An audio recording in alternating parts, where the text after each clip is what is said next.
Delhi crime branch ने कपिल शर्मा के Canada में बने कैफे पर फायरिंग कराने में शामिल मुख्य साजिशकर्ता को पंजाब से गिरफ्तार कर लिया है। देखिए रिपोर्ट।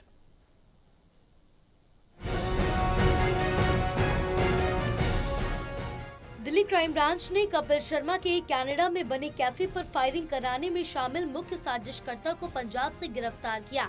बता दें कि इंडिया में कपिल शर्मा का कॉमेडी शो चलता है और कपिल शर्मा ने कनाडा में एक कैफे खोला हुआ है, जो कि 10 जुलाई 2025 में कैफे पर हमला हुआ और फिर जब एक चलती गाड़ी से कैफे पर कई गोलियां चलाई गई। शुरुआत में ban Khalistani militant group Babbar Khalsa international से जुड़े हरजीत सिंह लाडी ने जिम्मेदारी ली थी, जिसने शर्मा के टेलीविजन शो में निहंग सिखों की कथित बेइज्जती को इसका मकसद बताया था।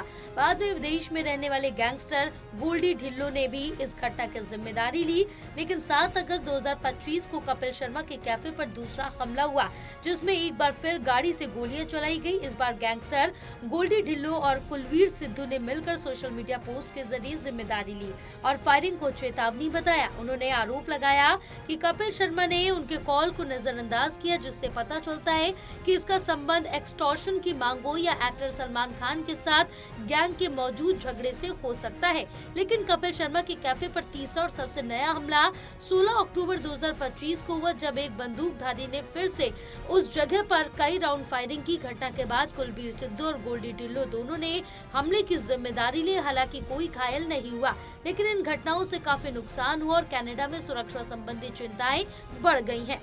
दिल्ली क्राइम ब्रांच की टीम को गुप्त सूचना मिली थी कि कनाडा में कपिल शर्मा के कैफे पर फायरिंग कराने का मुख्य साजिशकर्ता पंजाब के लुधियाना में छिपा हुआ है, जिसके बाद डीसीपी संजीव यादव की टीम पंजाब पहुंची और फायरिंग की घटनाओं के मुख्य साजिशकर्ता बंधुमान सिंह सेखू को गिरफ्तार कर लिया है। बंधुमान सेखों के बारे में जैसे ही जब सर्च किया गया तो इसका पता लगा कि ये बाहर भी विदेश में भी एक जगह पर किसी वारदात में इसका शामिल होने का नाम शामिल आया।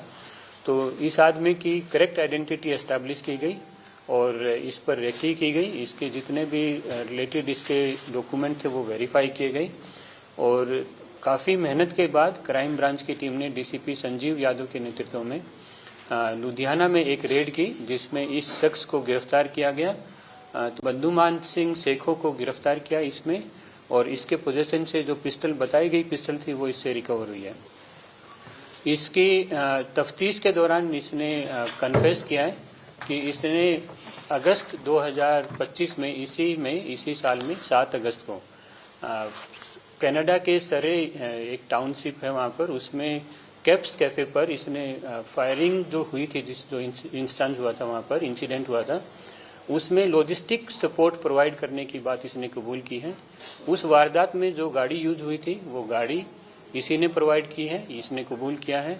और वारदात के बाद जो गाड़ी रखी गई थी, जहां पर जिस पार्किंग में रखी गई थी, वो पार्किंग भी इसी ने अरेंज की थी और इसी ने वहां पर गाड़ी रखवाई थी।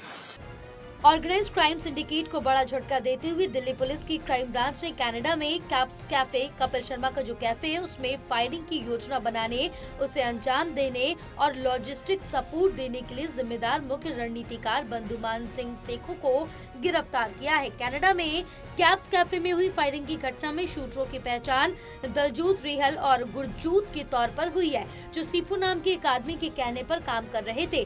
सीपू कनाडा में जबरदस्ती वसूली, बिजनेसमैन के घरों पर फायरिंग, गैर कानूनी हथियार रखने और मर्डर के कई मामलों में वांटेड आरोपी है और उसे गोल्डी ढिल्लो गैंग का मुख्य साजिशकर्ता और मुख्य ऑपरेटिव माना जाता है। कनाडा पुलिस द्वारा सीपो को गिरफ्तार करने के बाद आरोपी बंधुमान सेखों का नाम कनाडा में कैप्स कैफे फायरिंग हमलों के पीछे मुख्य साजिशकर्ता, प्लानर, एग्जीक्यूटर और लॉजिस्टिक सपोर्टर के तौर पर सामने आया है।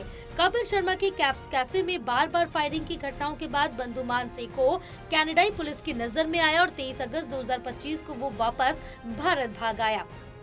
ये कनाडा में भी एक केस में पहले गिरफ्तार हो चुका है वहां पर भी, और ये वहां भी वांटेड था। ये वहां से एब्सकॉन्ड करके इंडिया में भाग आया है, यहाँ पर आया है।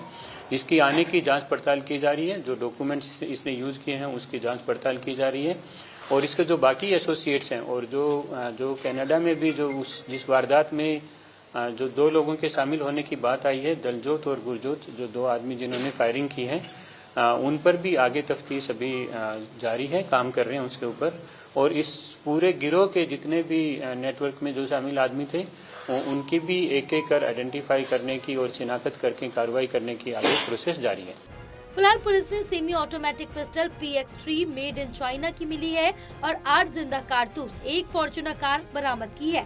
फिलहाल पुलिस मामले की जांच कर रही है। दिल्ली से टोटल टीवी के लिए कैमरामैन मनोज कोहली के साथ जितेंद्र शर्मा की रिपोर्ट।